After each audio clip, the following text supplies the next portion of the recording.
أعوذ بالله من الشيطان الرجيم بسم الله الرحمن الرحيم tugenda okulaba ku nzivunula ya surati Al-Imran. Al-Imran esura eno yakira Madina. Eyina aya 200. Bismillahirrahmanirrahim. Mu linnya lya Allah omusaasizi ow'ekisa ekingi, asaasira abamukola bulungi n'abatamukola bulungi, abamutegeera n'abatamutegeera ku duniya, naye nga ku nnaku lw'akhera agenda kubeera ng'asaasira abo bokka abaali bamutegeera nga bali ku duniya. Alif Lam Mim. Ennyukuta ezo ensirifu nga bwe twakiraba ku surati Bakara, tewali muntu yenna amanyi makulu gaazo. Allahu a'lamu bi muradihi, Allah yamanyi eki kye bitegeeza, yazisirisa okwagala okulaga abaali balina olugezigezi naddala mu Bawalabu nti bategeera buli kimu. Allah n'abeera nga abamma okutegeera kwazo, era teri amanyi makulu ga nnyukuta ezo, Allah yazesigaliza. Allahu la ilaha illa huwa al-hayyul qayyum, nti tewali katonda mulala yenna asinzibwako, atenderezebwa, avunaanyizibwako okubanga asinzibwa, illa huwa, okujjako ye Allah subhanahu wa ta'ala, al-hayyu omulamu, al-qayyum eyayimirizaawo. Nazzala alayka al-kitaab, nazzala alayka al-kitaaba, yassa ekitabo. Allah subhanahu wa ta'ala yassa ekitabo ku gwe nabiyina Muhammad sallallahu alayhi wa sallama bil haqq, na mazima, musaddika nga kikakasa lima bayina yadayhi, ebyo byali mu maaso gaakyo nga Tawulati ne Injiiru, nga kino kikakasa amazima g'ebyo ebyali bikikulembedde. Wa anzala Tawrata wal Injiiru, nassa Tawulati ne Injiiru byonna nga yabissa Allah subhanahu wa ta'ala okubanga abantu babeera nga baluŋŋama. Min qabli, olubereberye, hudda linnaasi, nga kuluŋŋamya ki abantu. Yabissa olubereberye lwa Qur'ani hudda linnaasi, nga kuluŋŋamya ki, nga kubeera nga abantu baluŋŋamya. Wa anzalla li Furqaan, n'abeera nga assa n'obubonero obunyonyofu, n'abeera n'assa obunyonyofu. Inna allazina, mazima abo, kafaru, abawakanyi, bi ayati, obubonero bwaffe, bi ayati llahi, obubonero bwa Allah subhanahu wa ta'ala, lahum adhabu shadid, balina ebibonerezo ebikakali.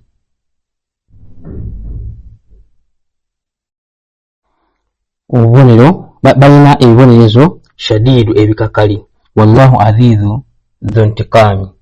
era mazima Allah subhanahu wa ta'ala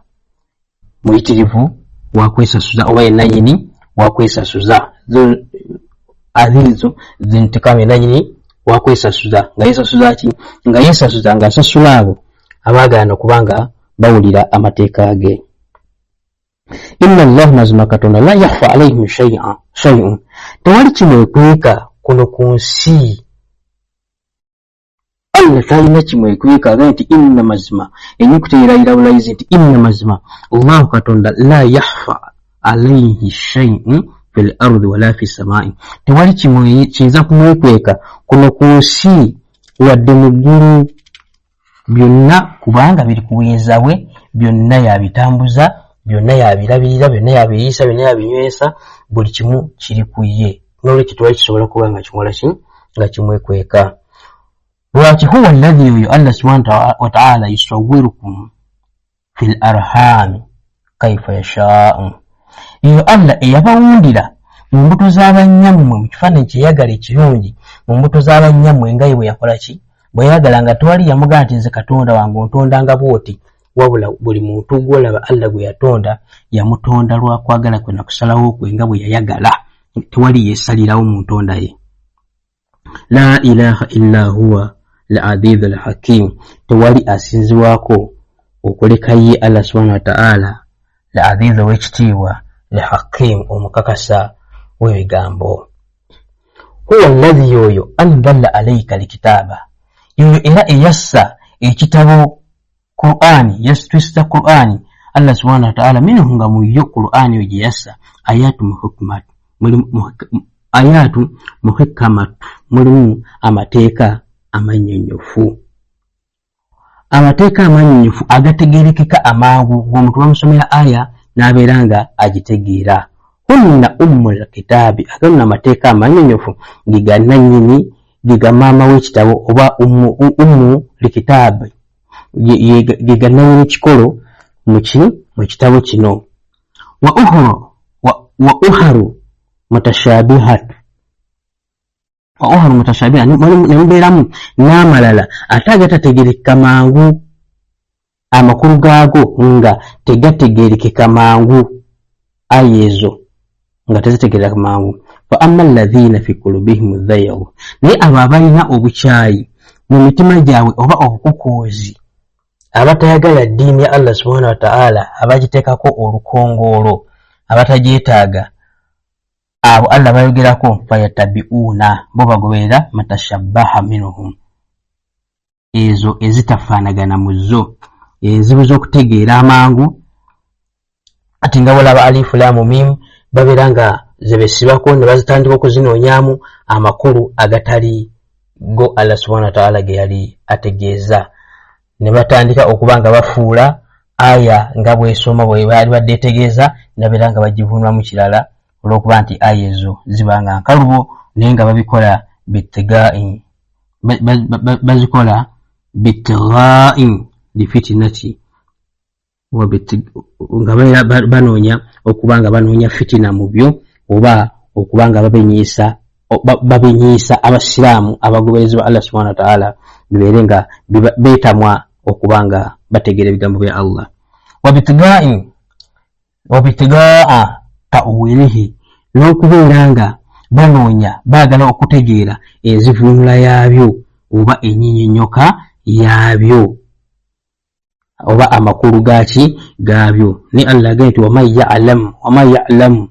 ta'wilahu, tewali ayinza kubeera nga ategeera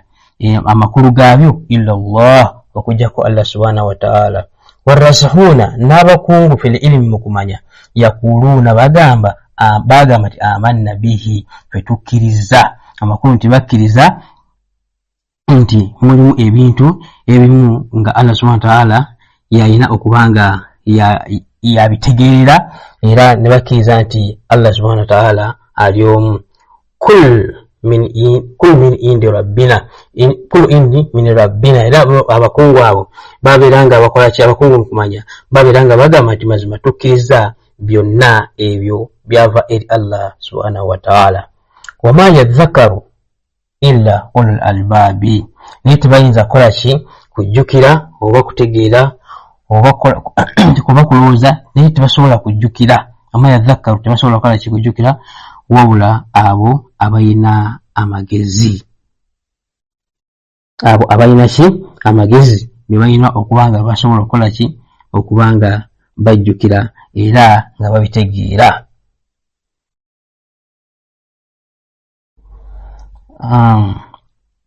Rabbana mukama waffe, Rabbana mukama waffe, la tuzigu kurubana ba'da idh hadaytana,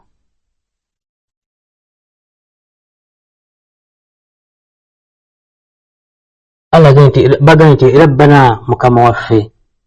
la tuzigu kurubana, tuyigula mitima gyaffe, tukusaba Allah oleme kugula mitima gyaffe ba'da idh hadaytana, oluvannyuma lw'okugiruŋŋamya. Wahablana min ladunika, tukusaba mukama waffe obeere ng'otugabirira okuva gy'oli. Min ladunika, okuva gy'oli, rahmata, obusaasizi,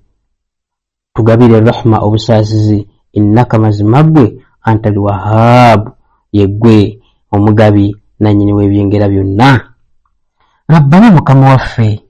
innaka jamiu nnaasu liyawma la rayba fiihi, Allah gw'ogenda okuŋŋaanya abantu bonna, gw'ogenda bakuŋŋaanya ku lunaku olutalimu kubuusabuusa lwe tukkiriza ffe abasiraamu ti olunaku lw'enkomerero gye luli. inna allaha mazima allah la yukhlifu limi'ada, allah tayawukana kuki ku ndagaano ye. inna alladhina kafaru, mazima abaagaana okukkiriza, lan tugniya anhum amwaluhum wal awlaaduhum,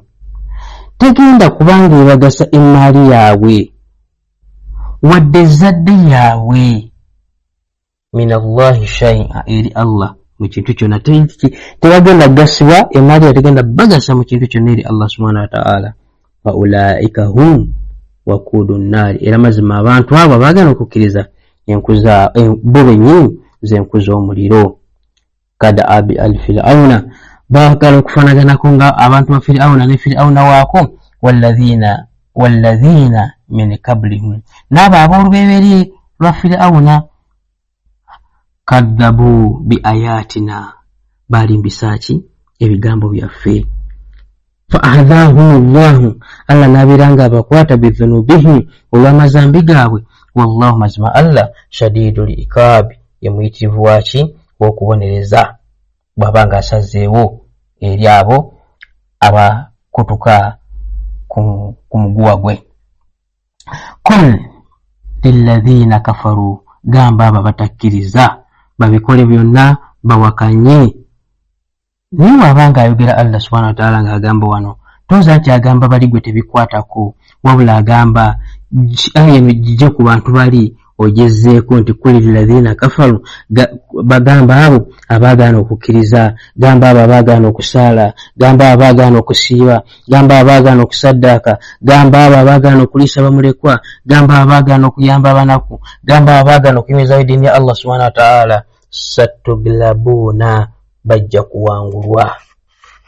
byonna bikole naye ojja kukola ki? ojja kuwangula. watusharuuna, ate oluvannyuma lw'okuwangula okubeerenga okuŋŋaanyizibwa, illa jahannama, obeerenga ate okasukwa otekwa muliro jahannama. mugenda kuŋŋaanyizibwa obeerenga muleetebwa muliro jahannama. wabiusal mihad, obudde obusinga okuba obuki obubi. kad kana lakum ayatu fi ataini takata mwali mwina mazima mwina ekyokulabirako ku bibinja ebibiri ebyasinkana mu kulwana ku lutalo olwaliwo. alo lwagati mwina ebibinja ebibiri ebyasinkana mu kulwana. fi'atu tukatilu fi sabilillah, ekibinja ekimu kyali kirwana mu kkubo lyaki lya allah subhanahu wa ta'ala, fi sabilillah, mu kkubo lya allah subhanahu wa ta'ala. wa ukhra, ng'ate naye kirala kafiratu kyali, wa ukhra ng'ate naye kirala kafiratu nga kyali kikola ki kiwakanyi. yarawnahum mithlaihim, naye olw'obuyinza bwa allah subhanahu wa ta'ala, kuba baali bangi abawakanyi ng'ate bano abakkiriza abalwana mu kuweza lya allah subhanahu wa ta'ala baali batono ddala. ra'al ayn, naye yarawna, naye yadde baali batono, allah yabateekako ku maaso gaabwe endaba eyabalabisanga babakubisaamu emirundi ebiri gyokka, ne babeeranga bano abalwana mu kuwulya allah subhanahu wa ta'ala nga balaba nti bajja kubasobola okubeŋŋanga, naye nga bwali buyinza bwani bwa allah subhanahu wa ta'ala. ra'y al-ayn, bwe yali endaba y'amaaso gaabwe bwe bakiraba, so nga ate baali bangi. wallahu, mazima allah subhanahu wa ta'ala yuayidu binnasrihi man yashaa'u, allah abeeranga awagira atuusa okuwagira kwe adduukirira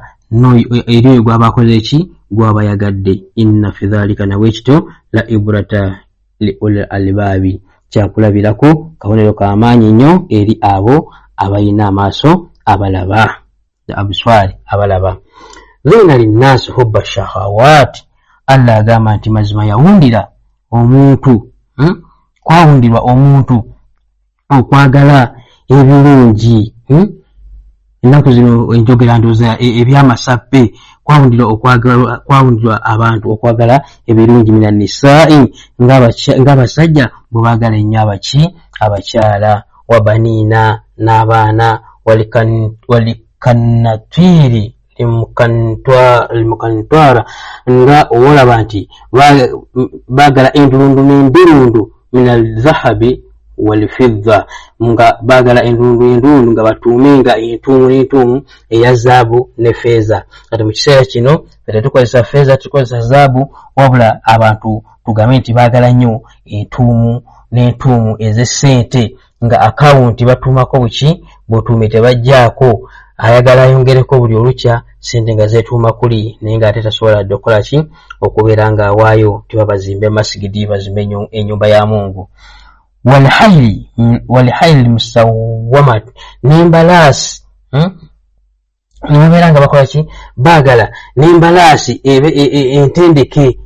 enjigirize kugamba eyobagalwa yali ntambula nga yakwebagalwa. Embalaasi mu budde obwo yali ntambula, Allah yali ayogerako nga yakwebanga bagyebagala okubanga ebatambuza. Mu kiseera kino tugambye nti emmotoka tosobola okuteekawo nti emmotoka ennungi nga bw'omanyi emmotoka nti ennungi ey'akabi gyaga nti omusajja ayina emmotoka. wal an'am bw'aba bamala ekyo ate babeere neki n'amalundiro n'ensolo, babeere nga balina amafaamu. walharthi ate tebajja okwo ate babeere nga balina naki n'amalimiro. Allah agambye nti ebintu ebyo byonna nga bwabimenye abantu babeera nga babyagala nnyo mu bulamu bw'ensi, ate mwattu ne bituuka n'okubanga omuntu wabifuna bimujja kulowooza nti Allah subhanahu wa ta'ala yabimuwa nebibeera nga bimulagajjaza. naye Allah agambye nti dhalika mataa'u lihayati dunya, ebyo byonna mubyagale mubirowoozeeko nnyo, naye dhalika limata'u lihayati dunya, ebyo byakwewunda bya bulamu bw'ensi. Wallahu indahu husnul ma'abi, naye awali Allah yeri obuddo obusinga okuba obulungi. Kul bagambe unabbi'ukum bihayri min dhalikum lilladhina taqaw inda rabbihim. Allah nti bagambe nti mbabuulireyo, mbategeezeeyo, mbanyonnyoleyo ebirungi ebisinga kwebyo eri abo abatya Allah subhanahu wa ta'ala. Kuli bagambe unabbikum mbabuulireyo bihayri ebirungi, kuba ebintu ebirungi minadhalikum ebisinga ddala ku ebyo bimulowooza, lilladhina takaw inda rabbihim, abatya eri abo abatya Allah subhanahu wa ta'ala, abatya eri Allah subhanahu wa ta'ala. Agambye nti jannatu ejjana, teri kirungi kisinga jjana kuba gye tulwanirira. Tajiri ekulukutira wansi bintahati al-anhar, wansi waayo emigga. Bw'owulira emigga tolowooza nti gy'emigga gino n'osanga ne mukoka akulukuta, giri emigga egy'amazzi amalungi, emigga egy'omubisi gw'enjuki, emigga egy'amata. Omugga gwonna gw'olibanga okola ki gy'emigga Allah gy'akola ki gy'ayogerako. Naga nti khalidina, okwesiima okwo mu jjana okwo, khalidina fiiha, bagenda kubanga babeeramu bugenderevu na bugenderevu. Wa azwaju mutahharatun, bagenda kubanga balinamu abakyala mutahharat, abatukuvu, abakyala batukuvu, abakyala abatagenda mu nsonga, abakyala Allah beyawunda olunda wa ridwan min Allahi, era babeere n'okusiimwa oba n'okwesiima okuva eri Allah subhanahu wa ta'ala. Wallahu mazima Allah subhanahu wa ta'ala basiiru, mulabe nnyo bil ibaadi, eri ki eri abaddu be abeera nga abalaba. Alladhina abo yakuluna abagamba rabbana mukama waffe, innana mazima ffe amanna tukkiriza, faghfir lana, ayiba Allah beera nga otusonyiwa, faghfir lana tusonyiwe, dhunubana ebibonezo byaffe, ebibi byaffe, amazambi gaffe, Allah beera nga otusonyiwa, wakina adhabu nnaari, otukingirize ekizibu ky'omuliro. Aswabirina, abagumiikiriza, waswadiqiina, n'abo abawaayo abasaddaka waswadikina nabo abakakasa amazima ga Allah subhanahu wa ta'ala swadikina abakakasa amazima ga Allah subhanahu wa ta'ala walikantina nabo abatya nibaberanga bamutya walmunfikina nabo abawaayo walmustaghfirina nabo abegayirira Allah subhanahu wa ta'ala aberenga abasonyiwa ebyabasobako ate era gwe basaba aberenga abawa bil akhsari mu budde bw'ekiro mu matumbi budde oyo Allah subhanahu wa ta'ala abogerako agenda shahida Allah mazima yakakasa Katonda ti annahu mazima ye la ilaha illa huwa tawali asinziwako okujjako ye Allah subhanahu wa ta'ala wal malaikatu ne malaika wa ulul ilmi ne bananyini kumanya kaima bil qisti bakiriza ti Allah yayimiriddewo ku mazima la ilaha illa huwa tawali asinziwako illa huwa okujjako ye al aziz owekitiibwa al hakim omukakasa w'ebigambo Allah yayimiriddewo ku bwenkanya era yewekitiibwa ate omukakasa w'ebigambo. inna alladhina inna ad-dina inda Allahu al-islam. Allah agambye nti mazima eddiini eno eddiini entuufu awali Katonda eddiini y'Obuyisiraamu. wama ikhtalafa alladhina utul kitaba tewayawukana abo abaweebwa ekitabo illa okujjako min baadi majaahum li ilmi oluvannyuma lwakuki lw'amazima okubeera nga gabajjira kwe kwawukana kwabwe bagiya bainahum naye nga bayawukana olw'obukyayo bwali ki wakati waabwe olwa fitina eyali wakati waabwe. waman yakfuru bi ayati llahi ne Allah agambye nti mazima oyo omuntu ajeemera n'awakanya amateeka ga Allah subhanahu wa ta'ala fa inna Allah mazima Allah subhanahu wa ta'ala sari'ul hisaabi mwangu nnyo mu kubala agenda kumubala olubala olutaliimu kulwawo kubanga ye Allah mwangu nnyo mu kubala. fa in hajuka obanga bakukayanya ggwe Nabi Muhammad sallallahu alaihi wasallama faqul bagambe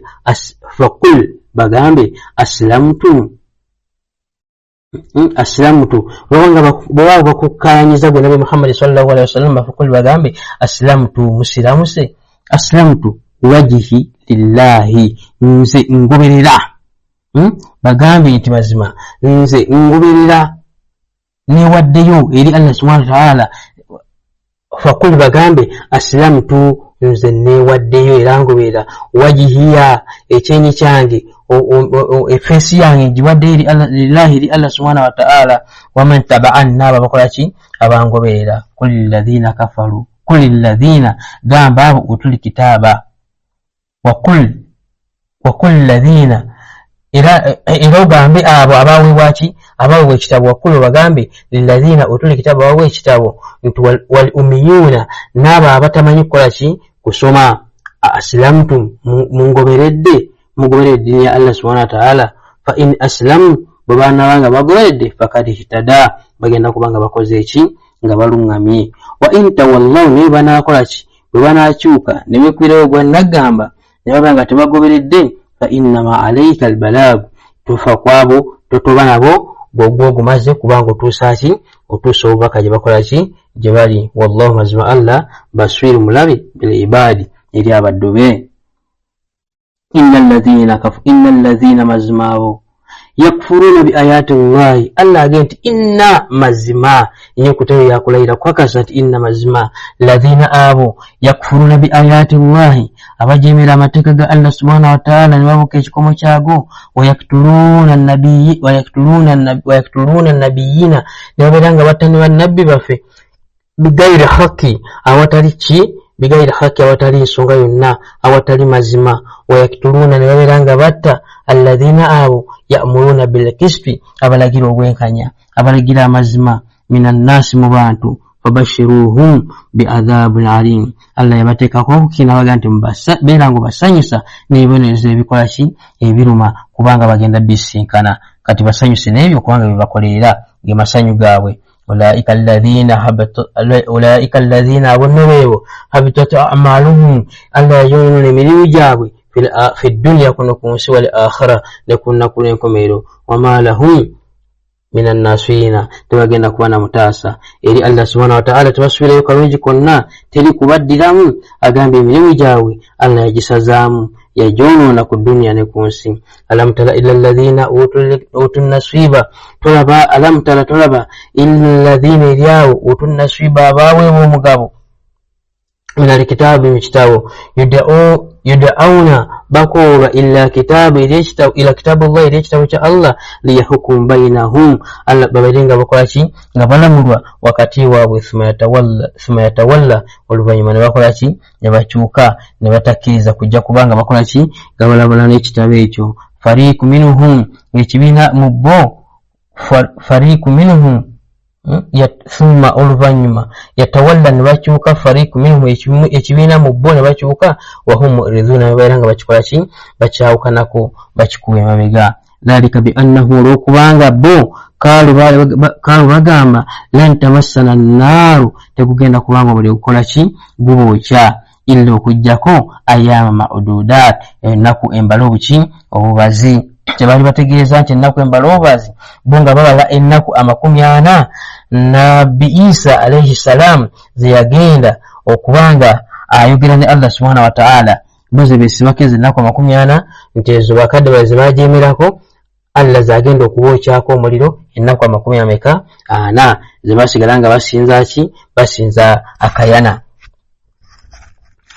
bo zebesunga zokka nti omuliro tugenda kubokya ino okujjako ennaku 40 gokka ayama odudat ennaku ezembala obuki obubazi wagarrahum fi ddinihi ne babeera nga balagajjalira eddiini yaabwe ne beesulayo ogwanagamba maakaanu yafitaruuna eyo gye bali bakola ki beegunjizaawo bo ne bagenda n'eyo ne basuulayo ogwanagamba ku ddiini y'obusiraamu eya Allah subhanahu wa ta'ala. Allah abuuza nti kaifa ngeri ki idha jama'nahum lwe bagenda okubanga bakuŋŋaanyizibwa ngeri ki bwe bali kuŋŋaanyizibwa ngeri ki bwe mugenda okubanga mukuŋŋaanyizibwa liyawma ku lunaku la raiba fiihi otalimu kubusabusa mu lwo wa ufiyati tubeere nga tutuukiza kullu nafsi ma kasabatum tugenda kubanga tutuukiza era nga tusasula buli mwoyo ekyo kyegwakola ki kyegwakola wahum la yuzlamuuna tegenda kuba kulyaza amanyizibwa yadde akanyiikuliwe kati kul gamba Allahumma malikul mulki ay Allah omufuzi w'abafuzi kabaka w'abakabaka tuutul mulki man tashaa Allah obufuzi oyo gw'abayagadde watadhillu mulku man tashaa nawo obufuzi Allah gami nti tu'tul mulka man tashaa'u awo obufuzi oyo gwabakoze ki gwabayagadde watanzi'u limulka mimman tashaa'u ate nakola ki najja obufuzi kwoyo gwabakoze ki gwabayagadde watu'idhu man tashaa'u nabeera nga asitula oyo gwabakoze ki gwayagadde n'amuwa madaala watudhillu man tashaa'u ate nakakanya oyo gwabakoze ki gwabayagadde biyadika alkhairu innaka obulungi bwonna buli mu mikono gye Allah subhanahu wa ta'ala innaka amazima gwe Allah subhanahu wa ta'ala ala kulli shay'in qadir oli muyinza ku buli kintu kyonna Allah muyinza ku buli kintu kyonna tugatugambye obufuzi abwa gwayagadde ate naawujjako oyo gwayagadde nasitula gwayagadde nakakanya gwayagadde kikuwa kyakuyiga ki nti beera ng'okitegeera sigwekyusa obufuzi Allah subhanahu wa ta'ala yabukyusa tu'aliju layla fi nnahaari Allah yakyusa obudde bw'ekiro n'obwemisana n'abeera nga abubuliza agayabuliza ekiro mu misana watu'aliju nnahaari fi layli n'abuliza omusana mu kiro watu'aliju lihayya min almayiti n'abeera nga ajja watu'aliju lihayya najja ekiramu min almayiti mu kifu watu'aliju limayiti min alhayya ate najja ekifu mu kiramu watulzukum man tashaa'u bigayri hisaabi era Allah agabirira oyo gwabayagadde awatali kolaki kubalirira. Allah bagenda watulizuku matashao bigairi hisabi agabiri ogagadde awatali kolaki kubalirirwa. Aya yo olaba nti Allah agenti ajja ekifu mu kiramu najja ekiramu mu kifu. Allah subhanahu wa ta'ala kitegeeza nti asobola okubanga adidde ekyokulabirako ekyangu omuntu asobola okubanga mukafiri Allah namugjamu omulongoofu naddira omulongoofu ate naavaamu omukafiri. Ago nago makulu ga aya eyo. la yattakhidhu limu'minuna likafiruna awliyaa min duni limu'minina. Alage temufuulanga abantu abatakkiriza abakafiiri mwe abakkiriza temubafuulanga mikwano gyammwe nga si bamubakkiriza. Ali kyakigaanyi. Waman yaf'alu dhalika, omuntu akola ekikolwa ekyo falaisa minna Allahi fi shay'in, talina kintu kyonna kalungi konna eri Allah subhanahu wa ta'ala, talina kyali eri Allah subhanahu wa ta'ala illa okujjako antattaku minhum, okujjako nga mukoze ki antatu minhum tukaata okoleka nga mubatidde okola ki okubanga babatta. Wayuhadhirukum Allah nafsahu, Allah abeera nga abekingiriza ebibonerezo byo mbere nga mbikola ki mbitya. Wa illa Allahu almasfiru, eri Allah yeri obuki obuddo bwe. Kuli bagambe in tuhfu ma fi sudurikum, naye nabanga mukwesa ebyo biri mu bifuba byammwe ne mubikweka nga mulowooza mukweka nnyo. Aw tu'buduhu, obanga mubyolesezza ya'allamahumullah, Allah yabikola ki abimanyi bulungi nnyo. Kamubikweke kamubyolese, Allah yagambye abikola ki abimanyi bulungi nnyo. Ya'lamu ki Allah wa ya'lamu atamanyi ma fi samawati wa ma fi al-ardi, ebiri mu ggulu ne mu nsi mwonna, ebiri mu ggulu wonna n'amanya n'ebiri mu ki n'ebiri mu nsi yonna. Wallahu mazima Allah subhanahu wa ta'ala ala kulli shay'in qadir, kuli kintu kyonna muyinza. Yawma olunaku tajidu kullu nafsi ma amilat min khayri muhdara. Allah agambye nti olunaku bwe gugenda okusisinkana ebirungi byakola ki bye gwakola nga bikulembezeddwa byoleseddwa byanjuddwa. Wama amilat min su'i, so si birungi byokka wabula n'ebibi nga nabyo bikoze eki nabyo byanjuddwa. Lawaddu, balyegomba oba balyagala bagenda nti law anna bainaha wa bainahum, law bagenda gamba nti law anna bainaha singa baddewo wa bainahu amadan ba'ida, singa baddewo ebbanga wakati waabyo n'ekiyama, wakati waabyo n'ekiyama nga waliwo ebbanga eddene. Singa baddewo ebbanga eddene tubeera nga tukola ki nga tubeera nga tulindirizaako okulaba okutwolesa ebibi byaffe naba nga wakyaliwo kabanga akawerako. Wayuhadhirukum Allahu nafsa, Allah abeera abagamba ebyo nyabeera nga abakingiriza okubanga mutuusibwako ebibonerezo bye, ye kenyini abeera nga abeekesa. Wallahu mazima Katonda raufu bil ibadi, mukwata mpola eri abaddu be. Kul bagambe in kuntum tuhibbuna Allah, bwemubanga mwagala Allah subhanahu wa ta'ala ngera mwagala okutya amateeka ga Allah subhanahu wa ta'ala, fatabi'uni, mubeere nga mungoberera, mubeere nga mukwata amateeka ago gendeese. Yuhibbukum Allah, abeere nga akola ki abaagala Katonda, ajja kubaagala bwemunaabanga mugoberedde amateeka ago gendeese. Wayaghfiru lakum, amateeka ago Allah gamusirizaako. Wayaghfiru lakum, era abeere nga abasonyiwa dhunubakum, ebibonerezo byammwe. Wallahu mazima Katonda Ghafurur Rahim, musonyi ate omusaasizi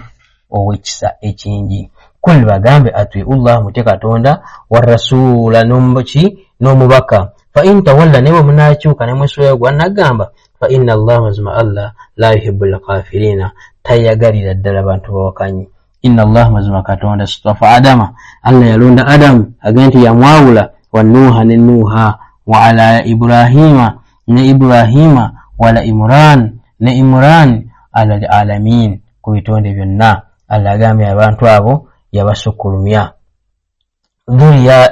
Dhuriyata ba'dhuha min ba'dhi, nga abantu abo nga abazadde oba abazzukulu abavuba muki abamu bannaabwe, egamba abamu baba muki mu bannaabwe. Wallahu mazima Allah sami'ul alim, awulira ate alaba. idh kallat imra'atu Imran,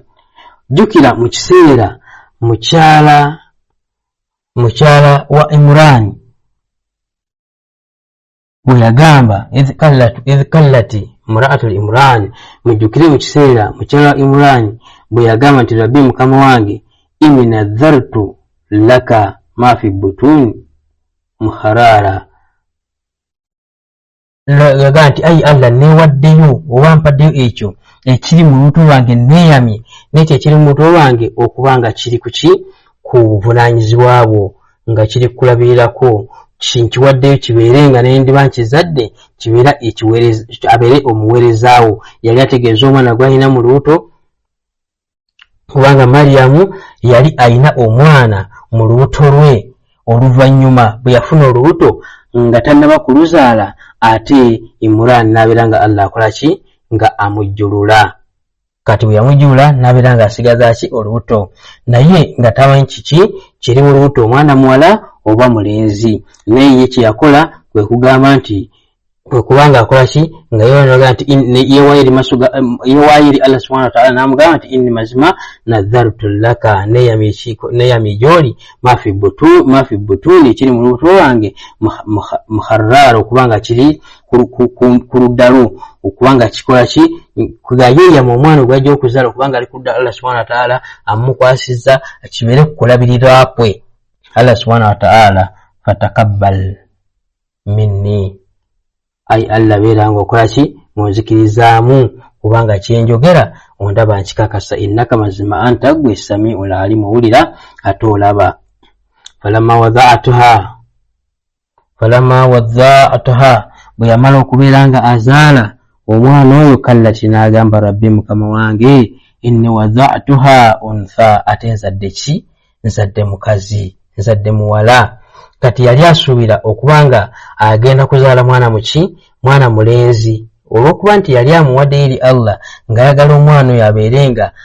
abeera munaddiini, ng'aweereza abimuweereza eri eddiini ya Allah subhanahu wa ta'ala. Kati bwe yazaala omwana n'amanya nti ate ye omwana omuwala tasobola kuweereza nga mulenzi, kuba omulenzi bambi yaba n'amaanyi, ate omuwala aba munafu, ng'era bw'olaba nti abawala baba ki, baba banafu. Kati ekyo yenyamira nnyo ng'azadde omuwala n'agamba nti inni mazima wadha'atuha untha, ate nzadde muwala, mbadde njagala mulenzi abeere ng'aweereza. Wallahu naye Allahu a'lam, Allahu mazima Allah a'lamu amanyi bima wadha'ati, ekyo kyakolaze eki kyazadde, kubanga yekiwundira muki, mu lubuto lwa mama waakyo. walaysa dhakaru kal untha, era omusajja talinga muki, mukazi, ye Allah yali akikola ki, yali akimanyi. wa inni samaituha, agamba omusajja talinga ki, talinga mukazi, ekyo kyaluma Maryamu nga labira ddala yali asaana kuzaala muki, mulenzi. naye wa inni samaituha Maryamu. Omukyalo oyo n'abeera omukyala wa Imran n'abeera nga akola ki, nga atuuma omwana oyo Maryamu, n'abeera nga amutuuma erinnya erya Maryamu. Mukyala wa Imran bw'amala okuzaala n'agamba nti mazima samaituha, mu mwana ono mutuumye erinnya erya Maryamu. Maryamu kitegeeza omuweereza, yali amuwaddeyo abeere nga aweereza ani, aweereza Allah subhanahu wa ta'ala. wa inni, era uidhuha bika, era mukingiriza wadhuriyataha, n'ezzadde lye lyalizaala, mina shaitaani rajim, mbakingiriza shaitaani eyakolimirwa. fatakabbalaha rabbuha, hala n'abeera nga akola ki, ng'amukkiriza bikabul hasan, olukirizo luki olulungi. Wa anbataha nabata hasana, era nammesa olumezo luki olulungi. Wa kafallaha Zakariya, Zakariya nabeera ng'akola ki ng'amulabirira. Zakariya yabeera ng'alabirira ki Maryamu. Kullama dakhala alayha Zakariya, naye Zakariya buli yayingiranga mu kisenge kyani kya Maryamu limihraba, buli yayingira mu kisenge kya Maryamu, wajadda indaha rizika, yasangangayo ebyokulya ebirungi ebyenjawulo ebitali bya mu kiseera ekyo ng'abisangawo. Tekyamumalira, kala n'agamba ya Maryamu, wange gwe Maryamu, anna laki hadha, bino bivaawo bijjawa? Kallati n'amugamba, huwa min indillahi, ebyo byonna bibeeri Allah ki subhanahu wa ta'ala. Inna Allah, mazima Katonda, yarzuku man yasha'u bigayri hisaabi, agabira gwayagadde awatali kubeera nga abalirira. Naalika mu kiseera ekyo Zakariya wamala okukimanya nti Allah yagabira Maryamu mu ngeri eyo, daa Zakariya, Allah nabeera nga Zakariya awanjagira Allah ng'amusaba, n'amugamba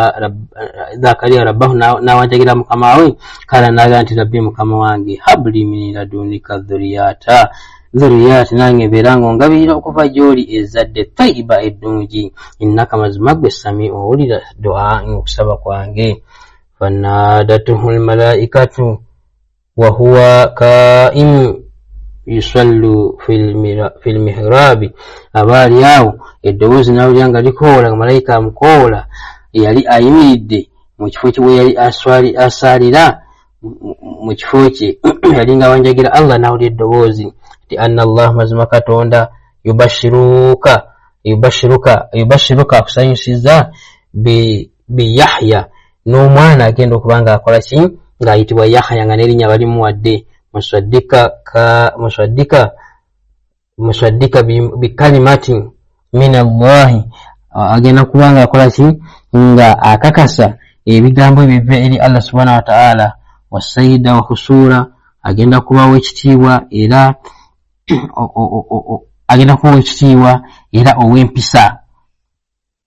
ow'empisa atalimu buzibu bwonna,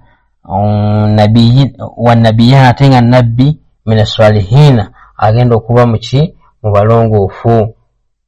Agenda kuba sayida ow'ekitiibwa, wasayida ow'ekitiibwa, wa husura ow'empisa eyeekuuma, wannabiyina ng'ate nabbi, min as-salihina ombalongoofu. Omwana Maryamu gw'anaazaala nga malayika bw'atyo bw'abuulira Maryamu omwana gw'anaazaala kikyagenda okuba. Kaala rabbi, n'agamba Maryamu, rabbi, mukama wange, anna yakunu li gulaam. Zakariya n'agamba, kaala n'agamba Zakariya, rabbi, mukama wange, anna yakunu li gulaam wakad ballagani al-kibaru, nyinza ntya okuba ddala nga ngenda kuba n'ezzadde, nenfuna omwana neezaala ng'obukadde bumaze okukola ki okuntuukirira bwe buti, ng'obukadde bunkutte. Wamrakati akiru, nga ne mukyala wange akiru naye muki mugumba. Kaala n'agamba, kadhalika Allahu yaf'alu ma yasha'u, Allah bw'ati akola nga bw'akoze ki nga bw'ayagadde. Kaala rabbi, n'agamba rabbi, mukama wange, ij'al ayata, ndagaayo akabonero, nkolerayo akabonero, nfulirayo akabonero, mpaayo akabonero konna ke nalabirako nga ddala nti mukyala wange ddala alina olubuto. Zakariya kyali ategeeza nti bampeeyo akabonero kwe nalabira nti ddala mukyala wange yagize yafunye olubuto. Kaala n'amugamba, ayatuka akabonero ko kw'onoolabira, alla tukallima nnansa thalatha ayami, ogenda kuwuli illa ramudha, ogenda kuwulira nga toyagala kwogera na muntu yenna okumala ennaku 3 illa ramudha, okuleka ng'okola ki ng'ogeza bugezi okozesa sayini. Kyobola kati awo ndowooza okiraba otanenyeza bamaama b'abaana okubanga yafunye olubuto n'abeera ng'akola ki n'abeera ng'ayoya. Wano laba kye lwakola Zakariya ate nga yali musajja, Allah yamugamba ajja kula nga tayagala kukola ki kunyumira abantu okumala ennaku mmeka 3 illa ramudha, okuleka ng'ageza buki bugeza. Wadhukuru, era obeere ng'ojjukira rabbaka, mukama Katonda, obeere ng'omwogerako kathira ekinene nnyo obeere ng'omwogerako nnyo wasabbihu obeere era omutendeze bilashi wal ibqari obeere ng'omutendeza ku makya n'olweggulo. wa idh qallat almalaikatu ya maryamu era jjukira mu kiseera ate weyagambira Maryamu malayika weyagambira Maryamu nti inna Allah mazima Allah istafaaki akwawudde wattaharaki n'akutukuza wastafaaki n'akwawula ala nisaa'i ala alamin ku bakyala akwawudde kuki ku bakyala bonna abaliwo Allah akoze ki akwawudde ku bakyala eri ebitonde byonna ab'ensi yonna akwawuddemu ya Maryamu owange gwe Maryamu kunti beera ng'okola ki ng'oyitiriza okuba ng'ogondera Allah subhanahu wa ta'ala ng'omutya kunti rabbiki beera ng'ogondera ki Allah subhanahu wa ta'ala wasjudi kola Allah subhanahu wa ta'ala wasjudi era obeere ng'okola ki ng'ovunnama waraka ma'arakiin era okutamibwamu n'abakola ki n'abakutama kirategeeza abeere ng'agonda abeere nga amuvunnamira abeere ng'akutama ng'asaala awamu n'abo abakola ki abasaala. agambye dhalika min anba'i lghaibi nuhihi ilayka agambye tutumira gy'oli gwe nabbi Muhammad sallallahu alaihi wasallama nuhihi ilayka tutumira gy'oli mu bigambo ebyewala ebigambo tubitumira gy'oli naye nga ebyewala kubanga lwaki Allah biyita byewala wama kuntum ladaihi tewaliiwo mu kiseera idhin lukuna aklamahum bwe babeera nga bakola ki nga bakasuka ekkalaamu zaabwe. lwaki bakasuka ekkalaamu zaabwe? olw'ensonga nti mukyala Imran mama wa Maryamu bwe yafuna olubuto bwe yamala okuzaala omwana oyo kubanga kitaawe yafa nga Maryamu Imran yafa nga Maryamu ali mu lubuto lwa nnyina. kati bw'amala okuba nga azadde omwana oyo engeri gy'alinga amutumye erinnya nti Maryamu muweereza wa Allah nga bwe twagenda nti erinnya Maryamu kitegeeza omuweereza ng'agenda kubanga n'amutwala eri abanaddiini babeere nga bakola ki nga bakuza omwana oyo Maryamu. nga Hanna mukyala wa Imran yatwala Maryamu eri banaddiini babeere nga bakola ki nga bakuza Maryamu akulire mu ddiini abe nga aweereza Allah subhanahu wa ta'ala kubanga yali yakyeyama ng'amuwaddeyo kubanga aweereza. kati batuuka eri banaddiini abo bonna baali baagala ki baagala omwana oyo olw'ensonga nti yali amuwaddeyo ku lwa Allah. kakati batuukayo buli munaddiini ng'akola ki ng'amwagala ne wabeerawo engeri y'okukola ki ey'okukaayana kyebaava bagamba nti tuddire kalaamu zino eziwandika ebigambo bya Allah subhanahu wa ta'ala tubeere nga tukola ki tuziteeka ku mazzi awali amazzi ekkalaamu eneesigalawo y'egy'okuba nga ekola ki nga Maryamu nanyini ekkalaamu eneesigalawo yajja kuba nga alabirira ki Maryamu. kakati awo amugambira nti wama kuntum ladaihi tewaliiwo idhin lukuna aklamahum mu kiseera bakola ki bakasukira ekkalaamu zaabwe ayuhum yakfu Maryamu nga banoonya ani anaakola ki analabirira Maryamu. wama kunta ladaihi tewaliiwo mu kiseera ekyo idha yahtasimuna mu kiseera ekyo olwali nga bali mukola ki nga bali mukaayana nti ani analabirira Maryamu. kati ekkalaamu ya Zakariya yakola ki yasigalawo Zakariya n'abeera ng'akola ki nga yalabirira Maryamu. idh qallat almalaikatu era jjukira mu kiseera lwe yagamba bamalayika jjukira mu kiseera malayika bwe yagamba nereeta obubaka eri Maryamu n'oga nti ya Maryamu owange gwe Maryamu inna Allah mazima Katonda yubashiruki akusanyusiza bikalimati n'ekigambo minuhu ekiba gyali ekyokubanga ogenda kubanga ozaala omwana ogenda okubanga ozaala isimu erinnya lye masihu Isa agenda kubanga ayitibwa ani masihu Isa boni Maryamu mutabani wani wa Maryamu wajaha fi dunya wal akhirah agenda kuba n'ekitiibwa kuno ku nsi wa minal mukarrabina era agenda kuba wakulusegere eri Allah subhanahu wa ta'ala. Wa yukallimu nnasa fil mahdi, agenda kubanga ayogera n'abantu ebyamagero byagenda okukola, agenda kubanga ayogera n'abantu ng'akyali ku kabaya, ng'akyali ki kaana kato, ne ajja kubanga akola ki nga ayogera n'abantu. Wa min swalihi wa yukallimu nnasa fil mahdi wa kahila, agenda kubanga ayogera n'abantu nga akyali kabaya nga kaana kato, ate era ayogere nabo ng'akuze. Wa mina swalihin, agenda kubeera wambaki wambalongoofu, ayogera ku nabi Isa. Kallati, n'agamba Maryamu, rabbi mukama wange, an yakunu li waladu, nyinza ntya okubanga nzaala nina omwana, walam yamsasni albasharu,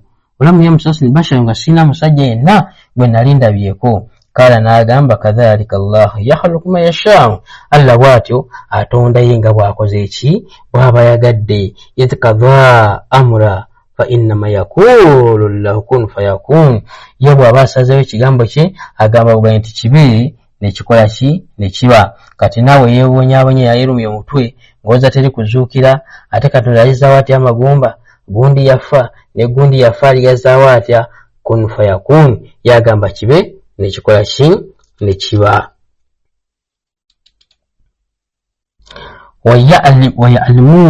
Wayuallimuhu likitaaba, era agambye nti Katonda abeeranga nti era ngenda kubanga njigiriza Iso ye ekitabo, ngenda kubanga muyigiriza ekitabo, wala hikmatu n'amaki n'amateeka, watawuraati n'etawuraati wal injiiru, agenda muyigiriza ekitabo kya Nabbi Musa ne injiiru, tawuraati ne injiiru, tawuraati ne injiiru n'amuyigiriza n'ekiki ekya injiiru. Warasuula, ate nga nabbi illa bani Israila, eri abo abaana baani ba Israila. An kad ji'tukum, era agenda kubaga nti mazima mbajjidde bi ayati min rabbikum, n'obubonero obukubaawa eri mukama wammwe. An ahluku lakum min twini, era ngenda kubanga mbatondera nga ntonda ekinyonyi okuva mu ki mu ttaka, ebbisi ettabuletabule mu ttaka, ngenda okukola ki okukola ekifaananyi kahayirati tayiri, ekifaananyi kyaki kyekyo nyenyi. Naye naamala okukola ekifaananyi ekyo fa anfuhu fiihi, ngenda kubanga nkikola ki nga nkifuwamu omukka, fayakun twayira, kibeere nga kikola ki kibeera ekinyonyi ekyaddala. Naye ng'ebyo byonna mbikola sikumanyi gange, sikutegeera kwange, biidhinillah, kubuyinza bwa Allah subhanahu wa ta'ala. Wa ubri'u liakmahu, mbeere nga ngenda kubanga mponya n'abo bamuzibe, abazaalibwa nga bamuzibe, obwo buyinza era Allah subhanahu wa ta'ala yabeera nga abuwa Nabbi Isa okubanga akola ebyamagero ebyo.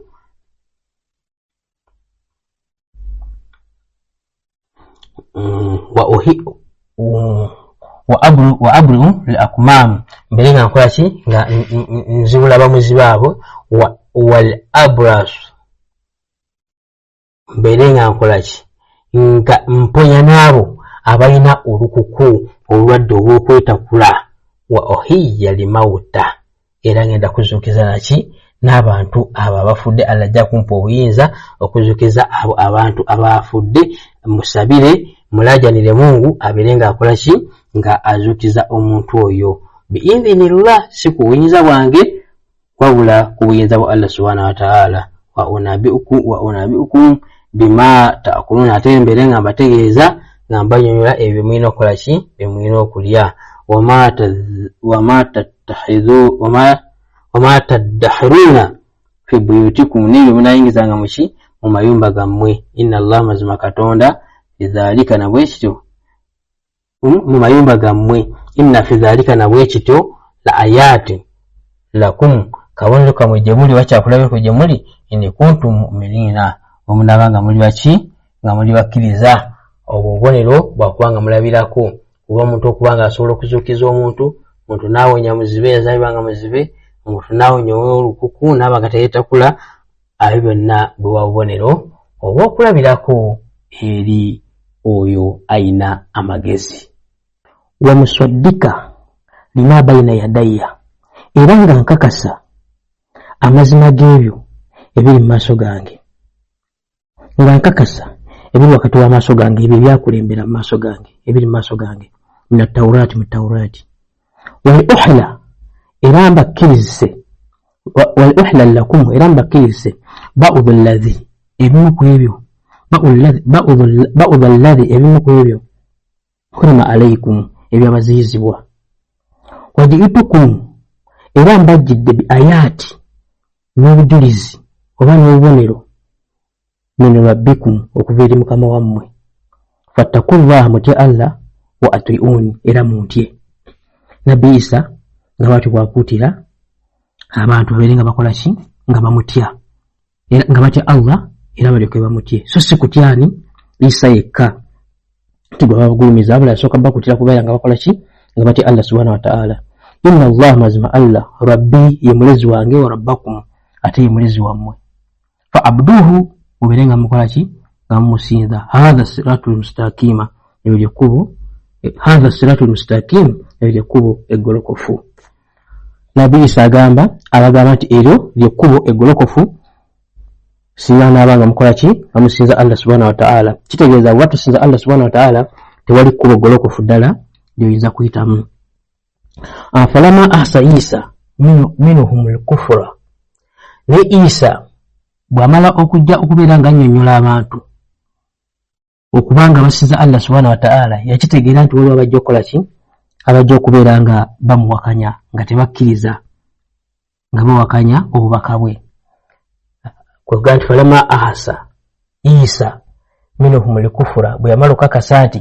mulimu abajja okuwakanya mulimu abakafiiri abajja okubanga balemerako mu bukafiiri bwabwe n'okumuyiganya kala n'agamba mani answari ila Allahi ani anantaasa eri Allah subhanahu wa ta'ala ani anantaasa kuba Allah subhanahu wa ta'ala eri Katonda kala ne bagamba lihawariyuna abajulizi nahanu answaru Allah fe tujja kutaasa kuba Allah subhanahu wa ta'ala amanna billahi era bano baga nti fe tukkiriza Katonda abayigirizwa bwe baga nti fe tukkiriza ani Katonda washhadu bi anna muslima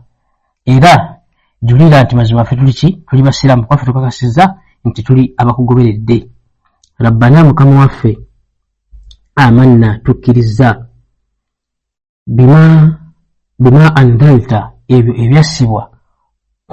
tukkiriza ebyo biwassa Allah subhanahu wa ta'ala tukkiriza ebyo biwassa watabauna era tugenda kubeera nga tugoberera rasulan ombaka tugenda kuba nga tukola ki nga tumugoberera fa aktubuna ma'a shahidina era tusaba tuwandiike beera nga tuwandiika muki mwabo abajulira oba abajulizi wamakaru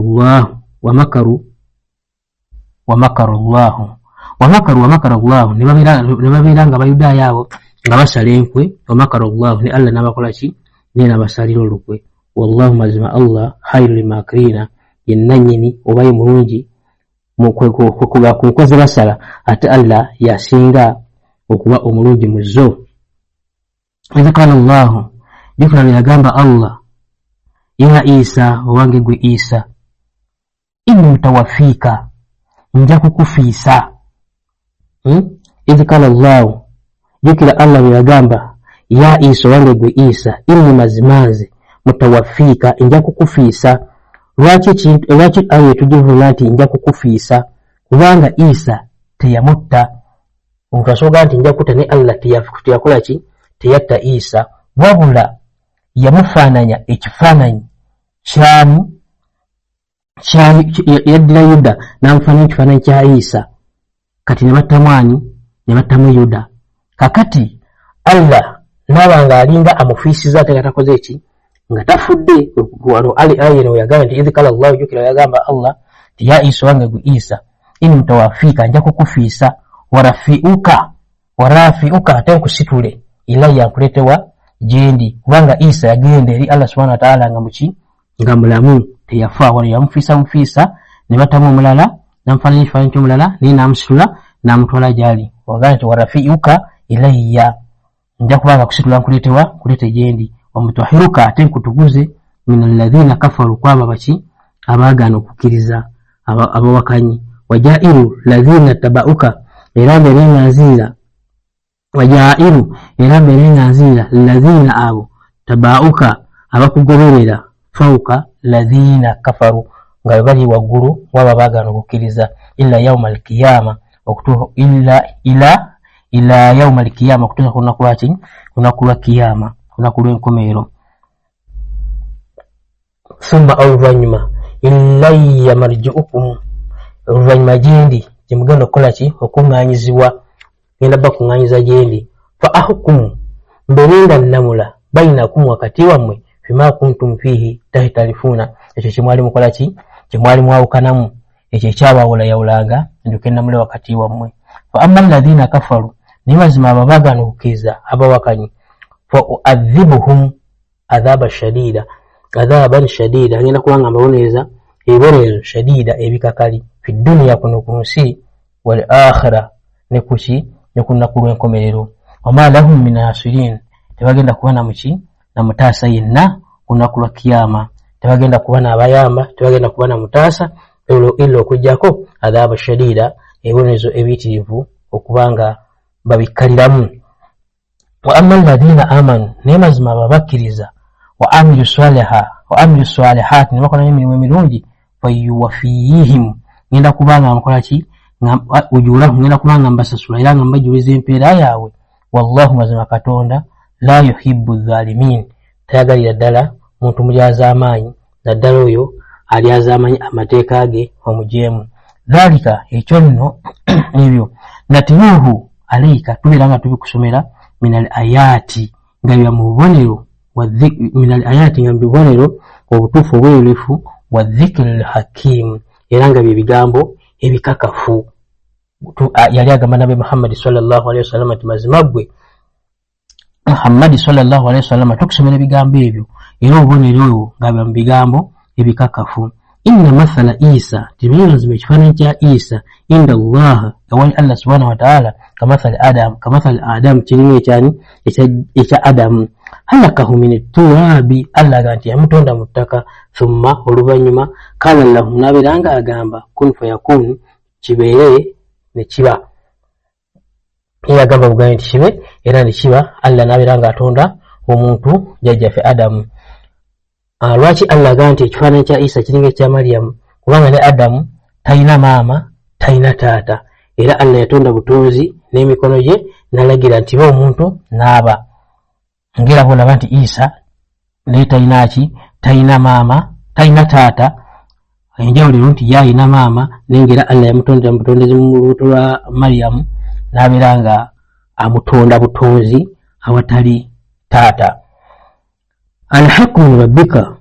agonno ge mazima agavawa agaviri Allah subhanahu wa ta'ala mukamaawo wala takun minal mumtarina tuberanga mwabo ababuusabuusa ng'obuusabuusa amazima ago gwe Nabi Muhammad sallallahu alaihi wasallam amuga tuberanga mwabo ababuusabuusa ng'obeeranga otankana amazima ago faman hajaka fihi min ba'di ma ja'aka min al-ilmi faman hajaka faman hajaka fihi mazum abo abakukayanya omuntu yenna akukaya Nabi Muhammad sallallahu alaihi wasallam min ba'di ma ja'aka min al-ilmi ovanga okubanga okumaze okumujjira okumanya kumaze okumujjira faman hajauka mazum akukayanya gwe Nabi Muhammad sallallahu alaihi wasallam min ba'di oluvanyuma majaaka oluvanyuma amazima okujira min al-ilmi mukumanya min ba'di majaaka al-ilmi oluvanyuma okumanya okubanga kukujira fakul bagambi ta'allahu mujje nadi'u tukowole abnaana abaana baffe bali bakanya Nabi Muhammad sallallahu alaihi wasallam anavuga nti singa babanga bakayanya omuntu yenna akayanya oluvanyuma nga amazima gamaze okumanya kumaze okujjira nekubona yango okutegeera omaze okutegeera buli kimu naga nti fakulu berango bagamba ta'allahu mujje nadi'u tukowole abnaana abaana baffe wa abnaakum n'abaana bammwe wanisaana n'abakyala baffe wanisaakum ne bakyala bammwe wa anfusana naffe kenyini wa anfusakum namwe mwenyini thumma oluvanyuma nabutahlil fannaj'al la'annatallahi ala likadhibina tuberenga tukolaki nga tusaawo engeri y'okukolima oba tusobola ekikolimo tuberenga tukolimira nga tuwanjagira Katonda tutekewo engeri y'okuteekawo okuwanjagira Katonda nga tusaba ekikolimo kikke kwabo abalyaza amaanyi naye Nabbi sallallahu alaihi wasallam bwe basaba bakole ekyo era tebajja kubanga bamanya ekikolimo kiyinza okubakwata. Inna hadha mazima ekyo nno lahuwa likaswasul haqqu kyetukunyumiza yemboozi eyaki ey'amazima ekyo tukunyumiza yemboozi eyaki ey'amazima agamba nti ebitukunyumiza kyekyateeza nti ebitukunyumiza ebikwatagana ku Isa bye bituufu bye bigambo eby'amazima era emboozi y'amazima eterimu kubuusabuusa. Wama min ilahi illa Allah era tewali wama min ilahi illa Allah tewali kiyinza kubanga kisinzibwako kyonna okujjako Allah subhanahu wa ta'ala. Wa inna Allah era mazima Allah subhanahu wa ta'ala lahuwa al-azizul hakim era wekitiibwa omukakasa w'ebigambo omukakasa wa buli kimu. Fa in tawallaw naye banaakyuka fa inna Allah alim fa inna Allah kunayokoga Allah gani fa in tawalla naye bananga bakyuse banaakyuka fa inna Allah mazima Allah alim bil mufsidina amanya baki abonoonyi. Kuli bagambe ya ahlal kitabi abange mwe bannanyini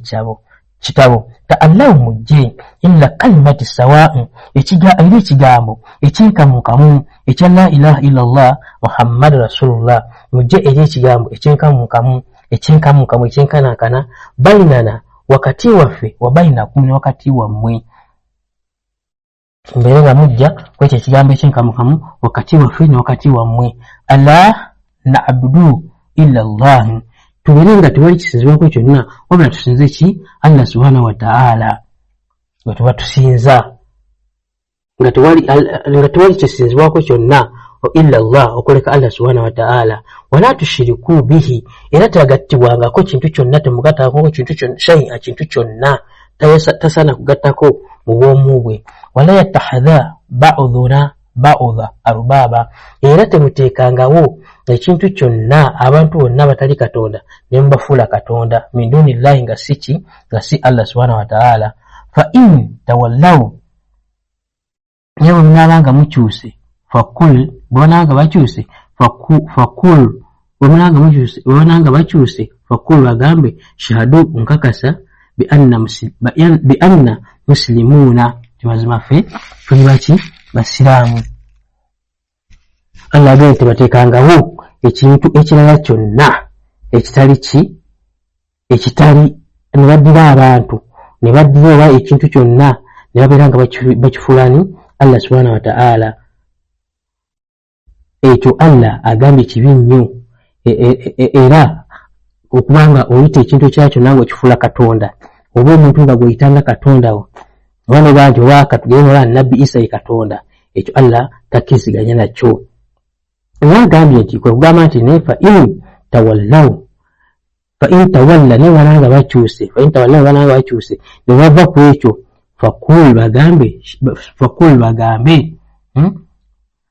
fakul mugambe mbere nga mugambe munanga mukyuse bava ku ekyo fakul mugambe shahadu tetujulira bi anna mazima muslimina tuli baki tuli basiraamu tugoberera. Ya ahlal kitabi abange mu bannanyini kitabo lima tuhajuna fi Ibrahima kiki ekimakanya ku Ibrahima wama unzilati taurati wal injilu illa min ba'dihi so nga teteyesibwa Tawrati oba Injili wabula luvannyuma lwe kwa Abayudaaya baali bakayana nti Ibrahima yali muki yali Muyudaaya abanga bagamba yali Mukristaayo ayo ne kwekukana baga nti ya ayyuhal kitabu abamu mu bannanyini kitabo lima tuhajuna kiki ekibakanya fi Ibrahima wama unzilati taurati nga teyesibwa ku Taurati oba Taurati yasibwa wal injili ila min ba'dihi teyesibwa okulaka ki tezasibwa ebyo tebesibwa okuleka byesibwa oluvannyuma lwaki lwa Ibrahim nga yajja dda. afalata ikiruna abange temutegeera antum haulai abange mmwe hajjajtum bima lakum bihi ilmu mukana n'ekyo kyemulina okumanya kubanga baali bakimanyi ddala nti Nabbi Muhammad sallallahu alaihi wasallam yayogerwako era yalangibwa mu Qur'an mu Tawrati yabeeranga alangibwa naye babeeranga bakola ki bakiwakanya nga bakibuzaabuza kwe kubanga nti abantu haulai abange ddala mmwe hajjajtum fima lakum bihi ilmi mukayana nekwekyo kyemulirako ddala okumanya falima tuhajuna fima laisa lakum bihi ilmi nati lwaki mukayana nekwekyo kyemutalinako kumanya mukayana kukyemulirako kumanya anne mukayana kwekyo kyemutalinako kumanya wallahu ya'lamu wa antum la ta'lamuna mazima Allah yamanyi mwe temukola ki temumanyi ma kana Ibrahima yahudiya wala nasraniya alage nti teyali Ibrahima mu yahudi oba mu kristaayo walakina kana hanifa muslima wabula Ibrahima yali omuntu agolera Katonda era omusiraamu wama kana minal mushrikina era teyali mwabo abagatta ki ku Allah subhanahu wa ta'ala ekintu ekirala inna awla an-nas mazmu omuntu ali inna awla an-nas bi Ibrahima omuntu ali okumpi ne Ibrahima oyo ali ku lusegererwa Ibrahima ladhina taba'uhu yoyo amugoberera wa hadha an-nabiyyu ayranga agubira n'oyo Nabbi Muhammad sallallahu alaihi wasallam walladhina amanu naba bakkiriza wallahu mazma Allah waliyul mu'minina yemukumi waki wabakkiriza yakuuma abo abakkiriza wadda ta'ifat min ahli alkitabi kyagala ekibiina ekimu wabananye ekitabo aw yudhilunakum singa bakola ki bababuza wama yudhiluna naye tebasobola kubabuza ila anfusahum okuleka bebuza bokka wama yashuruna naye tebasobola kukola ki kubeera nga bakitegeera ya ahli alkitab abange mmwe bannanye ekitabo lima takfuruna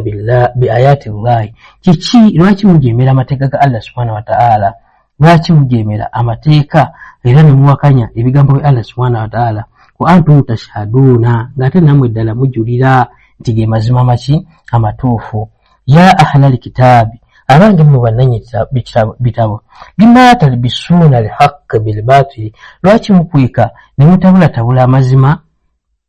neki n'obulimba mutira amazima ne mugatabula n'obulimba wattakutumuna alhaqq ne mukweka amazima wa antum ta'lamuna ngate ddala mumanyi nti ekituufu kyekyo nga nammwe mumanyi wakallati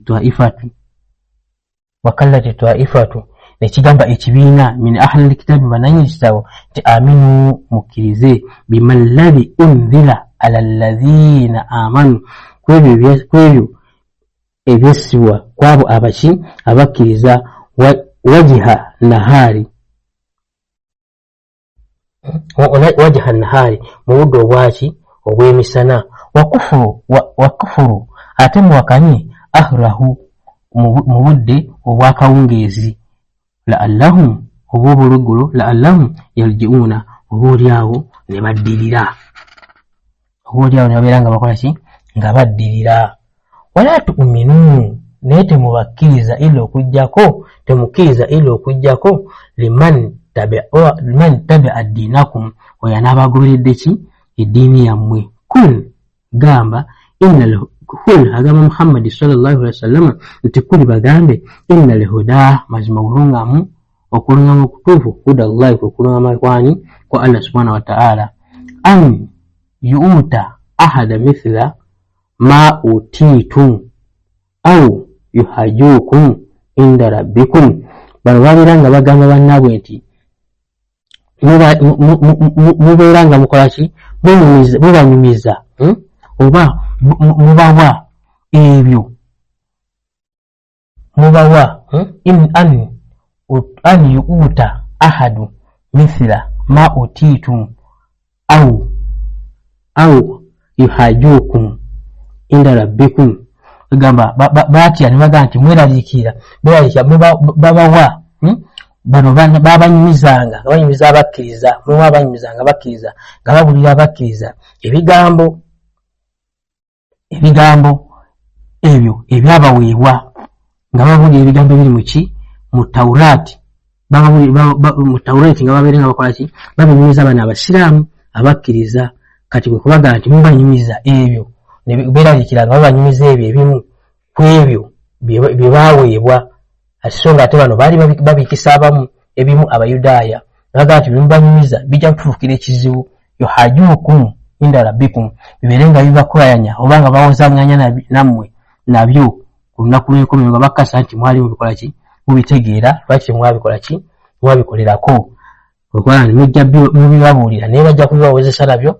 eri maaso ga Allah subhanahu wa ta'ala eri mukama wammwe kuli bagambe inna al-fadla biyadi inna al-fadla biyadi Allah yu'tihi man yasha'u wallahu wasi'un alim bagambe nti obulungi bwonna kul inna al-fadla mazima obulungi bwonna biyadi Allah buli muki mukono gwa Allah subhanahu wa ta'ala yu'tihi man yasha'u abwoyo man yasha'u gwabakoze eki gwabayagadde wallahu mazima Allah wasi'u alimu yagaziwa nnyo mu kukola ki mu kumanya Allah mugazi mu kumanya yahtasu birahmati man yasha'u agenti ayawulira yahtasu ayawulira birahmati okusaasirwa kwe man yasha'u era gwabakoze ki gwabayagadde wallahu mazima Allah dhul fadli azim yenanyini ki birungi byonna era yenanyi ebyengera byonna ebiyitirivu wamin ahli alkitabi nembannanyi ekitabo wamin ahli alkitabi nimwabo bannanyini kitabo man inta nimwabo bannanyi kitabo man ta'mannuhu bikintwari yuaddihi ilayka ate nembananyi tabumu bwowa sente endundu ya sente mali nga nyingi nabeera nga agiza gyoli nga tomaze kusimba kaggo wamenuhum ate nembu man inta umannuhu bwowa bidinaari la yuaddihi ilayka n'omuguwa sente n'obanga omwadde sente ntono naye n'atazikomyawo mu budde bwazo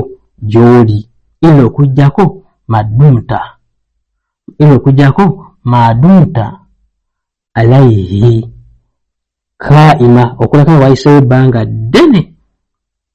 n'alyoka akola ki n'azikuwa kitegeeza nga omaze kusimba kaggo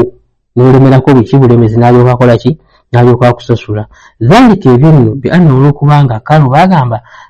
nga laisa alaina bil ummiyina sabila tewali kkubo lyakutuvunaana kwaba tamanyi kusoma nga bw'oli abamu bagamba mbwe bw'oluma omuntu nga si musiraamu tewali walikubanjiza nedda ssebo ojja kusasula Allah takkirizangako kubanga oli azaamanya muntu yenna wayakuluna era nga bagamba alallahu likadhiba nga boogera ku ki ku Allah ebigambo eby'obulimba wahum ya'lamuuna ng'ate ekituufu bakola ki bakimanyi bal wabula man ufa bi ahadi omuntu yenna atuukiriza endagaano ya Allah subhanahu wa ta'ala wattaqa naatya fa inna Allah mazima Allah yuhibbu almuttaqiina ayagala ababaki abatya Allah subhanahu wa ta'ala abamutya era batya okubanga bamenya amateeka ge innal ladhiina mazima abo yashtaruuna bi ahadi llahi abatunda endagaano ya Allah subhanahu wa ta'ala wa imanihim n'ebirayiro byabwe thamanan kaliira omuwendo omuki omutono ulaika abonno la khalaka lahum tebalina mugabo gwonna fil akhirati kunaku lw'enkomerero wala yukallimuhum era tagenda kukola ki kwogera nabo Allah tagenda kwogera nabo wala yanzuru ilaihi yadde okutula gye bakola ki gye bali yawmal kiyama ku lunaku lwaki lunaku lw'ekiyama olw'enkomerero wala yuzakihim ate tagenda kubatukuza walahum adhabun alim wabula balina ebibonerezo ebiki ebibonerezo ebikakali ebiruma wa inna minhum ate mu bbeera bennyini la farika yalwuuna alisinatahum bilkitaabi mulimu abo abakyusa ennimi zaabwe mu kitabo litahsabuhu min alkitaabi era nga balimbalimba abantu nga bagamba abantu nti ebyo bivudde muki mu kitabo so nga bakyusa byabwe wama huwa min alkitaabi so nga bye bagamba si bya mu bitabo wayakuluna nga bagamba huwa min indi llahi nti bino ebigambo byebagamba bivudde eri Allah subhanahu wa ta'ala wama huwa min indi llahi so nga tebiva eri Allah subhanahu wa ta'ala wayakuluna nga bagamba wayakuluna nga boogera ala llahi kadhiba nga boogera katonda ebintu byaki ebyobulimba wahum ya'lamun nga ate amazima bakola ki bagamanyi ma kana libashari tekyali ku muntu n'omu tekyali ku muntu ani utiyahu llahu likitaaba tekyali ku muntu okubanga Allah amuwaaki amuwa ekitabo nga amuwa ekitabo nga omubaka tekyali ku muntu Allah tekyali ku muntu okubanga amuwa ekitabo wal hukma n'okulamula oba n'amateeka wanubuwata n'obwannabbi thumma oluvannyuma yakula n'agamba linnaasa abantu kunu ibada li mubeere abaddu bange kirategeeza ntawangako ku mubaka yenna kitabo omubaka n'amulyamu olukwe n'agenda agamba abantu nti mubeere abaddu bange ye ne yeefuula katonda min duni llahi nga si Allah subhanahu wa ta'ala ekyo Allah agambye tekibangawo ku mubaka we yenna walakin naye kunu rabbaniina babagamba nti mubeere abaddu ba Allah abasinza omulezi wammwe bima kuntum ta'allimuuna likitaaba ebimwayigirizanga ki abantu mu bitabo bimwasomanga mumuyigiriza abantu mu bitabo wa bima kuntum tadarasuuna n'ebyo mwasomanga wala ya'murukum an tattakhidhu limalaikata era tewali mubaka tabalagirangako yenna omubaka yenna nti mubeere nga mufuula abamalayika bakatonda wanabiyana n'abantu arubaba bakatonda Allah takibalagirangako tewali mubaka yali akibalagiriddeko ayamurukum bilkufuri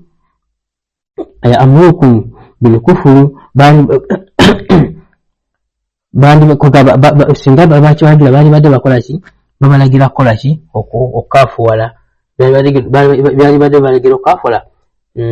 baada idha antum muslimuuna oluvannyuma lwokubanga mukoze eki mubadde mukkiriza n'olwekyo Allah abo tebakibalagirangako era singa bakibalagira baali badde bakola ki babalagira kukaafuwala so nga ate muba mumaze okukola ki okubanga muluŋŋama wa idha akhadha llahu mithaaka era mujjukire Allah lwe yatwala ki endagaano yammwe wa idha akhadha llahu mithaaka nabiyina mujjukire Allah lwe yatwala endagaano najja endagaano ku bannabbi lama ataitukum min kitaabi oluvannyuma kubakola ki okuba waaki ekitabo wa hikmatu n'amateeka thumma oluvannyuma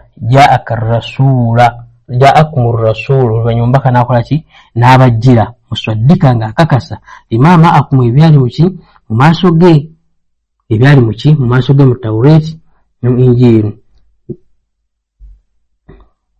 imaama akum la tu'minuuna bihi kyokera tebakola ki tebamukkiriza omubaka oyo Allah tebamukola ki tebamukkiriza wala tansuruuna ate ne batakola ki era Allah subhanahu wa ta'ala nti la tu'minuuna mujja kubeera mukola ki mulina okubanga mukkiriza omubaka wanaabazze muswaddika nga akakasa limaama akum ebiri wakati wammwe la tu'minuuna bihi mujja kubeera mukola ki mumukkirize wala tansuruunahu ate mumukole ki mumutaase kala n'agamba Allah subhanahu wa ta'ala akrartum wa akhadhtum ala dhalikum isri mukkiriza okubanga munaamutaasa era endagaano yange mugitutte nga nkakafu tukeziganyiza ku ndagaano eyo munaabeera nga mukikola ekyo nemubeera nga amakulu gamumutaasa era nga mukkiriza ebyo mbaka byaleese era nga nabbi oyo munaabeera nga mukkirizaamu munaabeera nga mukkirizaamu era endagaano nga eyo gye tukola munaagikwata munaagikkirizaamu. Kaalu ne bagamba akrarina tukkiriza tujja kubeera nga tukola ki nga tukakasa era ng'endagaano eyo tugitwala. Kaala n'agamba fashhadu mujulire era mukakase ekyo kyemukola ki kyemwogera wa anna ma'akum mina shahidina nange ndi wamu naabo abakakasa oba abajulira.